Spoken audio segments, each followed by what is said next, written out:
But the biggest impediment to Musk's idea is the American political system itself.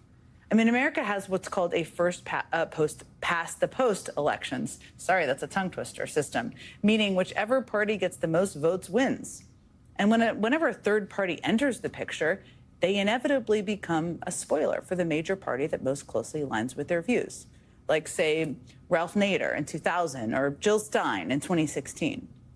Elon Musk just spent the last 6 months taking a hatchet to the federal government and making an enemy of Democratic voters basically everywhere. So it's really hard to see how a new political party born of that legacy would attract any left-leaning voters to his cause. Musk has cited his own unscientific X poll that found 80% of respondents want to see a new party.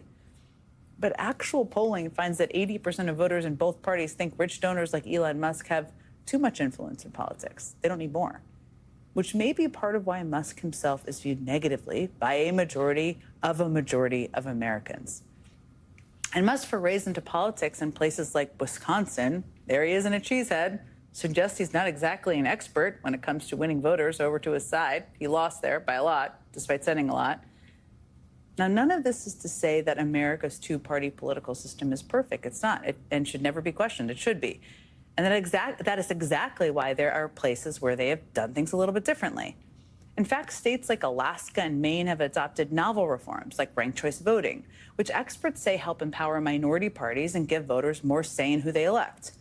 And independent candidates like Bernie Sanders and Angus King have found ways to get elected by working with the major parties. But is Elon Musk actually interested in any of that? Does he want to empower voters or work with existing parties? Does he want a new party because his efforts to buy one of the two major parties hasn't worked out the way he thought it would? Maybe. Or maybe it's just a vanity project to get the world's most insecure billionaire some attention. Who knows? Coming up, I'm going to talk to a candidate who is actually doing the work to run outside the two-party system and trying to unseat a Republican senator in the process. Independent Nebraska candidate Dan Osborn joins me here right after a very quick break.